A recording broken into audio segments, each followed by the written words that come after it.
Now, it is a youth-led, women-led non-governmental organization that is committed to ensuring that other girls and young women know about sexual reproductive health services and rights. Well, that's Impact Drivers, which provides relevant and high-quality programs for girls that encourage healthy relationships with themselves. Now, to tell us more, we're joined on Zoom by Sibulele Sibaca, who is the founder of Impact Drivers. Sibulele, a very good morning to you. A warm welcome to Morning Live. I mean, give us a brief synopsis of what Impact Drivers is and what is the purpose behind establishing an organization of this nature. Awesome, thank you so much. And the reason why we founded Impact Drivers is because we were responding to the challenge that girls and young women are facing. Girls and young women in South Africa are disproportionately affected by HIV. I mean, by the end of the day today, over 1,000 girls will contract HIV. And these are girls between the ages of 15 and 24. And often we think, but who are these girls? You know, where are they? And the reality is that they're your daughter, they're your nieces, your next door neighbor, the child who goes to school with your daughter. And over 1,000 of them today will contract HIV. And this is why we thought, okay, there are a number of reasons why girls and young women are contracting HIV. Let's figure it out.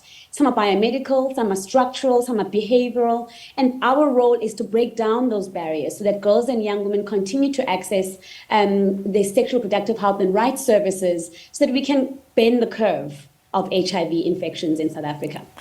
Speak to us about the actual work of the organization. What does that entail? So we work with around 500 girls and young women on a weekly basis at various points in the country, mainly Johannesburg, the Eastern Cape, as well as the Western Cape. We take girls and young women through a curricular program that lasts about 12 weeks, where we first, on a foundational basis, teach girls and young women about who they are and who they are in the world. And then we start teaching them about healthy sexuality and them discovering who they are and how to access sexual reproductive health and rights services and to know when the service is not being dished appropriately and for them to be able to speak up for themselves. We are really advocating that girls have the power of choice and they have choice over their bodies. A lot of the time we speak to girls and young women and they tell us, well, you know, even my first sexual experience, it felt like I was accompanying the guy. I wasn't even a part of the process. And so we are really trying to change that with the conversations we have with them, with the activities we have with them, building up their self-esteem and their resilience to be able to deal with the barriers that they have to face while navigating their daily lives. What is the response from the other side? You know, it's one thing to be assertive and know what you want and how somebody's supposed to treat you, but what's the response on the other side from the girls that have been part of this? You know, it's difficult because obviously some of the barriers we're trying to fight try to come against is the structural barriers, which include social barriers, you know, the fact that as girls and young women, we are told to behave in a particular way. You must be respectful. You can't address an elderly in a particular way. So really, we are confronted with the fact that on the one end, we are saying to girls and young women, stand up for your rights, be assertive, teaching you how to know who you are and how to respond to all of these issues in your life. But on the other end, our communities, our families still don't allow girls to be the best version of themselves.